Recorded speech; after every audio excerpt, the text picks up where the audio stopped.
إن الحمد لله نحمده ونستعينه ونستغفره ونعوذ بالله من شرور أنفسنا ومن سيئات أعمالنا من يهده الله فلا مضل له ومن يضلل فلا هادي له أشهد أن لا إله إلا الله وحده لا شريك له وأشهد أن محمدا عبده ورسوله صلى الله عليه وعلى آله وسلم يا أيها الذين آمنوا اتقوا الله حق تقاته ولا تموتن إلا وأنتم مسلمون أما بعد. Jemaah sekalian, alhamdulillah kita mulai dengan kalimat syukur kepada Allah Tabaraka wa Ta'ala. Di siang hari ini kembali kita masih diberikan nikmat yang luar biasa, nikmat kesehatan, kesempatan, keluasan waktu dan lain-lain untuk kembali kita beribadah kepada pencipta kita yang telah memberikan nikmat kepada kita, yang menghidupkan kita dan yang akan mematikan kita, pemilik dunia dan akhirat, pencipta langit dan bumi, dan tidak ada sesembahan yang berhak disembah dengan benar kecuali Rabb kita Allah Tabaraka wa Ta'ala. Jemaah sekalian, hari ini kita masih berada di bulan Zulhijjah, tepatnya di hari-hari tasyrik, ya, hari-hari tasyrik yaitu tanggal 11, 12 dan 13. Dan hari ini insyaallah kita berada di tanggal 12 Zulhijjah, di hari-hari tasyrik yang juga dimuliakan dalam Islam. Dan Nabi SAW menyebutkan bahwa inna a'zamal ayyam 'indallahi tabaraka wa ta'ala, sesungguhnya hari yang paling agung, hari yang paling agung di sisi Allah Tabaraka wa Ta'ala yaitu hari Qurban, hari raya Idul Adha. Hari yang paling agung dalam Islam yaitu hari raya Qurban. Kemudian berikutnya itu Yaumul Qur, setelah tanggal 10 Zulhijjah, hari raya Idul Adha, hari raya Qurban. Ya, berikutnya yang juga mulia dan agung di sisi Allah adalah hari Qur, hari-hari tasyrik, yaitu tanggal 11, 12 dan 13 Zulhijjah. Hadis yang dikeluarkan oleh Imam Abu Daud dari Abdullah bin Qurt. Jadi hari ini kita berada di hari-hari tasyrik yang juga termasuk hari-hari yang diagungkan dalam Islam, hari-hari yang diagungkan oleh Allah Tabaraka wa Ta'ala. Maka marilah kita bersyukur kepada Allah karena kita berada di hari-hari yang Allah agungkan, dan kita juga masih disyariatkan untuk menyembelih hewan kurban bagi yang belum disembelih, dan kita juga disyariatkan untuk memperbanyak takbir.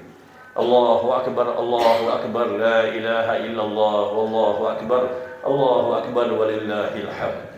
Kita disyariatkan, disunnahkan bertakbir mulai tanggal 1 Zulhijjah sampai tanggal 13 Zulhijjah. Kita bertakbir kapan saja bisa, di mana saja bisa, tetapi lebih ditekankan untuk disunnahkan bertakbir dari tanggal 1 sampai tanggal 13 Zulhijjah, pagi, siang, sore dan malam, atau setelah tanggal 9 di waktu subuh, ya, dan sampai tanggal 13 di waktu asar. Kita juga ditekankan, disunnahkan untuk bertakbir setiap selesai melakukan ibadah sholat 5 waktu. Maka jamaah sekalian, pada kesempatan kali ini khatib ingin mengajak kepada khatib pribadi dan semua yang hadir, marilah kita bersyukur kepada Allah karena hari raya Qurban, dan kita pun berada di hari tasyrik di mana juga kita masih berkorban, dan kita bersyukur kepada Allah. Intinya hari raya Qurban inilah bersyukur. Inna a'tainakal kautsar fasalli li rabbika wanhar. Ya, Allah mengatakan sesungguhnya kami telah memberikan kepadamu nikmat yang banyak, maka dirikan salat dan berkorbanlah. Syariatnya cuma setahun sekali kita berkorban menyembelih hewan ternak, yaitu unta, sapi, kambing atau domba. Ya, tetapi intinya, hakikatnya kita berkorban itu bukan hanya hewan saja. Ini kita ingin bahas. Pengorbanan yang Allah inginkan tentunya begitu banyak. Apa saja yang bisa kita persembahkan untuk Allah Tabaraka wa Ta'ala dalam hidup dan kehidupan ini. Bukankah Allah mengatakan, Qul inna salati wa nusuki wa mahyaya wa mamati lillahi rabbil alamin. Katakanlah sesungguhnya salatku, ibadahku, hidupku dan matiku untuk Allah, karena Allah dan demi Allah. Jadi bukan hanya berkorban setahun sekali, Kurban merupakan salah satu, kurban hewan ternak ya, merupakan salah satu bentuk ibadah. Tapi bukan satu-satunya. Yang Allah inginkan adalah kita beribadah sepanjang hidup kita, dengan kita korbankan waktu, tenaga, pikiran, harta, bahkan jiwa kita. Ini yang Allah inginkan. Dosa kita banyak, amal kita sedikit. Lalu kita ingin mendapatkan surga dengan mudahnya?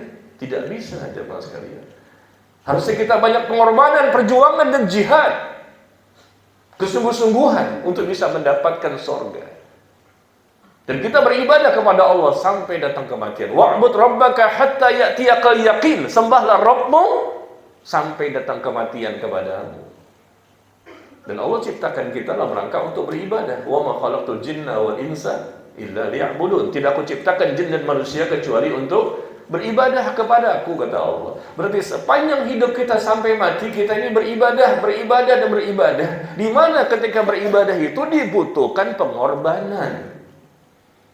Pengorbanan dan ibadah bisa jadi kita mengamalkan segala macam perintah-perintah yang diwajibkan, atau ibadah kita meninggalkan berbagai macam dosa dan kemaksiatan, atau ibadah dalam bentuk kita sabar menghadapi ujian dan cobaan. Itu namanya ibadah. Jadi ibadah bukan hanya sholat, ibadah untuk taat, melaksanakan segala macam kewajiban, dan bahkan kita melakukan ibadah-ibadah sunnah. Atau tadi ibadah dalam rangka untuk menjauhi perkara-perkara yang diharamkan, bahkan yang makruh pun kita jauhi, yang syubhat pun kita jauhi, bahkan yang sia-sia yang tidak bermanfaat pun kita jauhi. Itu namanya ibadah. Atau ibadah dalam rangka bersabar menghadapi ujian dan cobaan yang pasti ada dan tidak pernah tidak ada. Selama masih hidup di dunia, maka masalah kita ini selalu silih berganti datang. Itulah caranya Allah untuk menguji keimanan kita. Jadi hakikat dari berkorban itu kita sampaikan di sini ya, karena momennya tepat sekali. Baru saja kita berkorban kemarin, dan hari ini pun masih hari-hari kita berkorban untuk menyembelih hewan. Tapi kita bicara hakikatnya. Hakikatnya bukan sekedar hewan saja, setahun sekali, dalam rangka bentuk syukur kepada Allah atas nikmat yang Allah berikan kepada kita selama 1 tahun.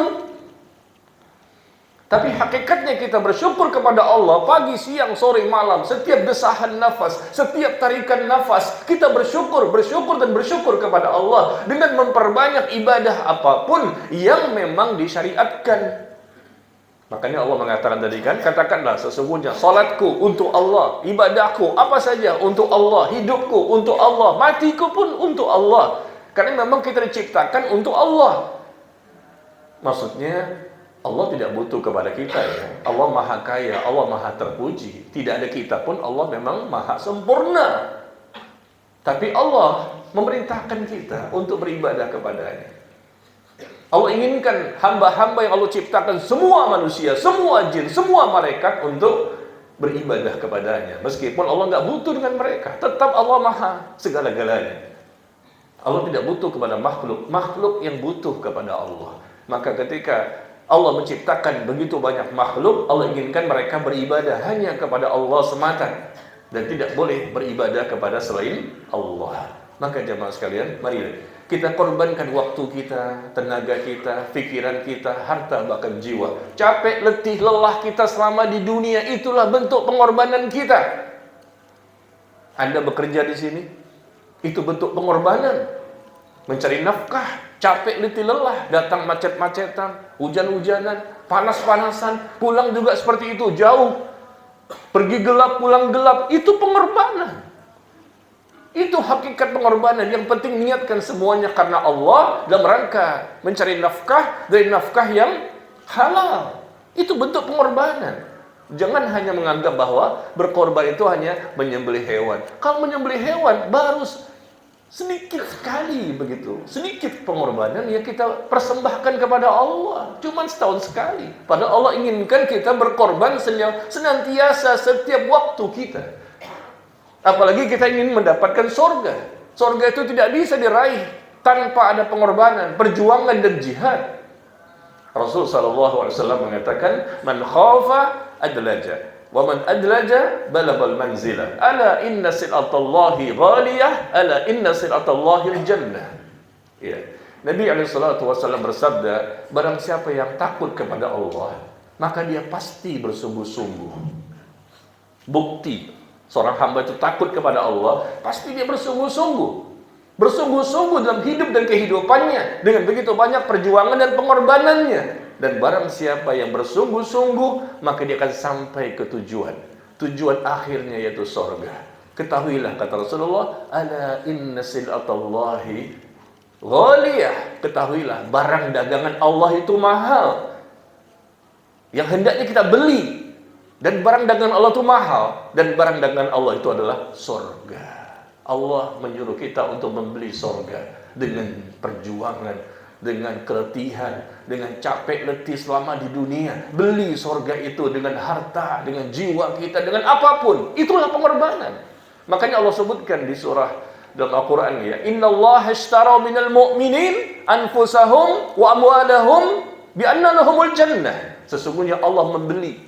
Bayangkan coba kalimatnya seperti itu. Sesungguhnya Allah membeli dari orang-orang beriman. Allah ingin membeli diri mereka dan harta-harta mereka, sehingga mereka itu bisa mendapatkan surga.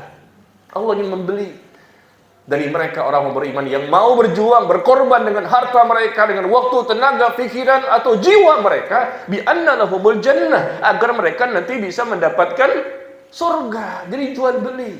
Subhanallah. Allah nggak butuh sebetulnya. Allah yang menciptakan surga. Tapi Allah menawarkan ini jual beli yang menguntungkan dan sangat menguntungkan bagi orang-orang beriman. Ayo, siapa yang mau beli? Membeli surga. Dengan apa? Dengan hartamu, dengan jiwamu, dengan waktu, tenaga, pikiran, dan apa saja, segala macam nikmat, sehingga kamu bisa mendapatkan surga. Karena surga itu mahal. Nggak bisa kita berleha-leha, bersantai-santai, makan, tidur, tiba-tiba dapat surga. Nggak bisa. Karena dosa kita banyak, amal kita sedikit. Harus ada perjuangan, pengorbanan, kesabaran. Yang Allah ingin lihat siapa di antara kita semua ini yang melakukannya, yang berjihad. Berjihad bukan di medan perang, tapi jihad dengan waktu kita, dengan pikiran, dengan harta.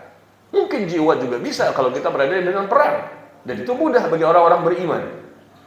Ya, maka jemaah sekalian, kalau kita baca dalam Al-Quran, Allah mengatakan, ya ayyuhalladzina amanu ittaqullaha haqqa tuqatih. Wahai orang yang beriman, bertakwalah kepada Allah dengan sebenar-benarnya takwa. Kenapa Allah mengatakan demikian? Bertakwalah kepada Allah dengan sebenar-benarnya takwa. Karena yang masuk surga itu cuma satu, yaitu orang yang bertakwa, yang langsung tanpa mampir ke neraka. Pasti dimudahkan langsung ke surga. Hanya satu. Yang dimudahkan langsung mendapatkan nikmat kubur, hanya satu. Tidak mampir ke siksa kubur terlebih dahulu, tidak. Hanya satu yang pasti sudah dipastikan, yaitu orang yang bertakwa. Makanya Allah mengatakan bertakwalah kepada Allah dengan sebenar-benarnya takwa. Karena surga itu mahal, nikmat kubur itu mahal. Dimudahkan di padang mahsyar, semuanya mahal. Allah tidak berikan dengan sebegitu mudahnya bagi orang-orang yang tidak mau berusaha. Begitu juga di ayat yang lain Allah mengatakan wajahidu fillahi haqqa jihadih. Berjihadlah kamu di jalan Allah dengan sebenar-benarnya jihad. Ada dua yang saya dapatkan dalam Al-Quran, kalimat yang sebenar-benarnya. Bertakwalah kepada Allah dengan sebenar-benarnya. Berjihadlah di jalan Allah dengan sebenar-benarnya. Kenapa Allah mengatakan dengan sebenar-benarnya? Karena surga itu mahal. Tidak bisa tanpa perjuangan dan pengorbanan dan kesabaran.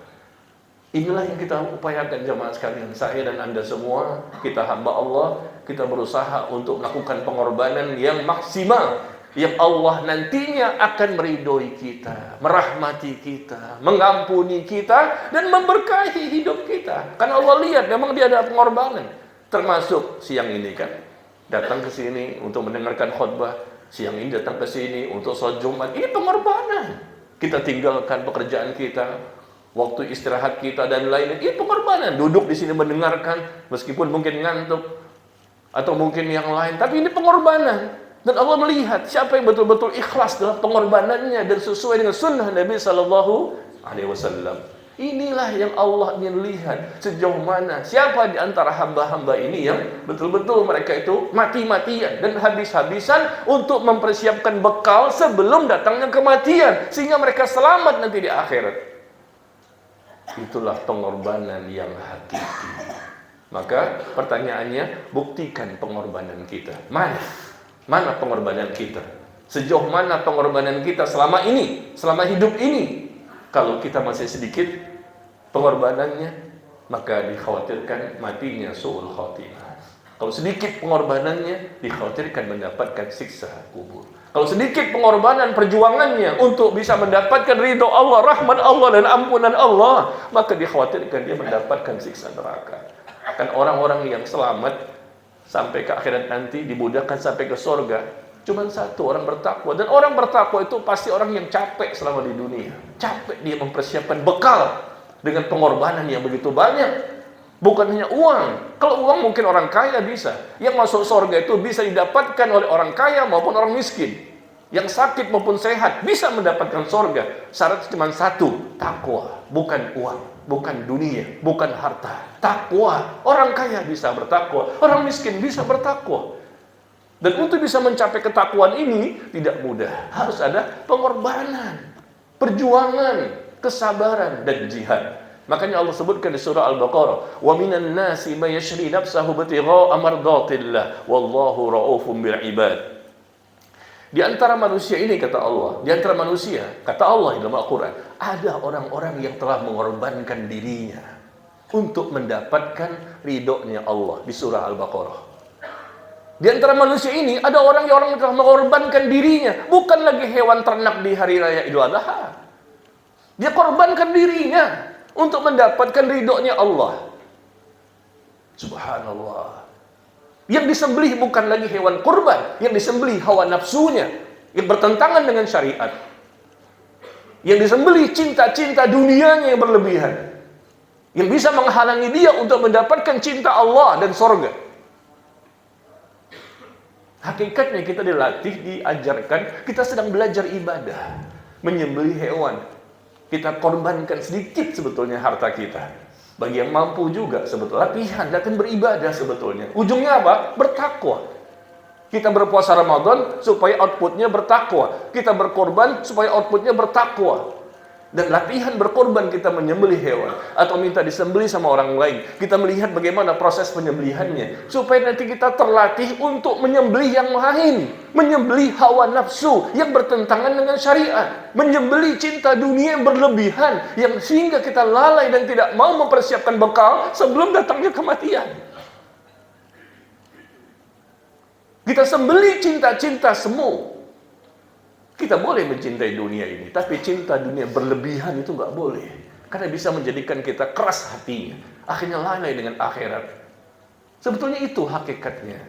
Maka kita sampaikan di sini supaya kita paham bahwa bukan sekedar hewan. Kalau sekedar hewan, orang kafir pun bisa membeli hewan. Orang kaya pun yang tidak pernah sholat bisa beli hewan, bahkan hewannya banyak sekali. Tapi sebetulnya hakikatnya adalah Allah nggak butuh dengan hewan tersebut, darah mereka, daging mereka. Allah nggak butuh. Yang Allah inginkan dari sembelihannya itu adalah ketakwaanmu. Mana ketakwaanmu? Hasil dari korban itu ada ketakwaan yang kita peroleh, bukan sekedar darah dan daging. Allah nggak butuh, kan Allah yang menciptakan itu semua.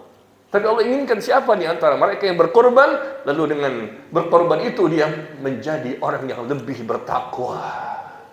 Itu kita raih jemaah sekalian ya. Maka di hari-hari seperti ini kita bertakbir, kita memuji Allah. Banyak sekali kaum muslimin memuji Allah. Allahu akbar, Allahu akbar, la ilaha illallah, Allahu akbar, wallahu akbar walillahil hamd. Dari kemarin nih. Tapi coba kita evaluasi kembali. Bertakbir artinya membesarkan Allah. Bertakbir, Allahu akbar artinya Allah Maha Besar. Allahu akbar berarti Allah paling besar. Tapi ternyata dalam kehidupan sehari-hari tidak membesarkan Allah. Berarti bohong takbirnya. Masih banyak kaum muslimin yang tidak mendahulukan perintah Allah. Dia lebih cinta kepada dunia dibandingkan akhirat. Lebih mendahulukan dunianya, luar biasa. Dunia mati-matian dikejar, pagi, siang, sore, malam. Untuk agama, enggak. Untuk akhirat, enggak.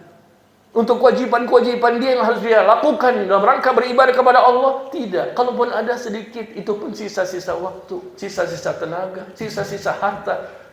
Kalau betul-betul kita bertakbir, Allahu Akbar, Allah Maha Besar, pasti kita lebih mendahulukan perintah Allah dibandingkan yang lain. Pasti kita lebih mendahulukan cinta Allah dibandingkan cinta-cinta yang lain. Pasti kita lebih mendahulukan akhirat dibandingkan dunia. Itulah orang yang bertakbir dengan benar, membesarkan Allah, meninggikan Allah, memuliakan Allah, mengagungkan Allah, mengalahkan semua apapun yang ada di muka bumi ini. Kalau cuma bertakbir Allahu Akbar pakai mic di masjid, semua orang bisa. Tapi buktinya dalam kehidupan sehari-hari, begitu azan berkumandang, ada di mana kita? Langsungkah kita sholat berjamaah di masjid? Begitu ada panggilan untuk sholat Jumat seperti ini, apakah kita datang untuk menunaikan ibadah tersebut? Ketika ada kewajiban-kewajiban, apakah kita bersegera istighfar, bertaubat dan lain-lain? Nah, kalau ada orang-orang yang males-malesan, ya, gampang futur, gampang turun iman, banyak juga kewajiban yang dia tinggalkan, tapi dia mengucapkan Allahu Akbar, bohong.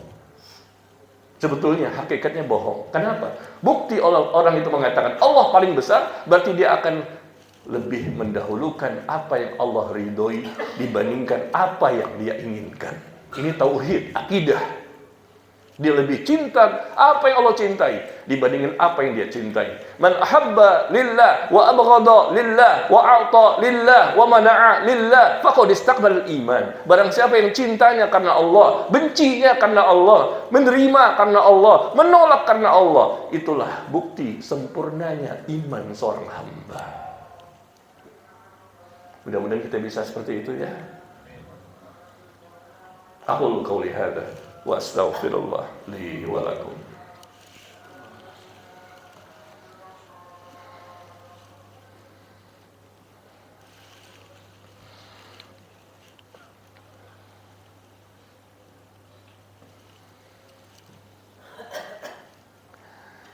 Alhamdulillah hamdan katsiran tayyiban mubarakan fihi kama yuhibbu rabbuna wa yardah. Wa nusalli wa nusallim ala nabiyyina Muhammad wa ala alihi wa ashabihi ajma'in, amma ba'd. Jemaah sekalian, marilah di khutbah yang kedua ini kita tidak bisa berpanjang lebar karena waktunya terbatas. Kita berdoa kepada Allah, mudah-mudahan Allah jadikan kita mampu menjadi orang yang bertakwa. Semoga Allah jadikan kita mampu berkorban, berjuang, berjihad mati-matian, mempersiapkan bekal sebelum datangnya kematian. Karena mati itu pasti. Siapapun orangnya pasti mati. Sehebat apapun dia, sekaya apapun dia pasti mati. Dan sudah banyak sekali orang-orang mati kita lihat. Maka marilah, mumpung kita masih hidup, nanti jangan sampai kita menyesal dan merugi. Kita manfaatkan hidup ini yang sangat singkat, sementara tidak lama dan pasti akan binasa. Kita manfaatkan untuk berkorban. Sekali lagi, bukan setahun sekali dengan hewan ternak saja, tapi kita korbankan hidup dan kehidupan kita. Karena tujuan kita ada di dunia ini, diciptakan oleh Allah di dunia dalam rangka untuk apa? Untuk ibadah sebetulnya. Bukan untuk bermain-main. Afahasibatum annama khalaqnakum 'abatha wa annakum ilaina la turja'un? Apakah kamu menyangka, kamu mengira bahwa kami menciptakan kalian dalam rangka untuk bermain-main saja? Kata Allah demikian, dan kamu tidak akan dikembalikan kepada kami.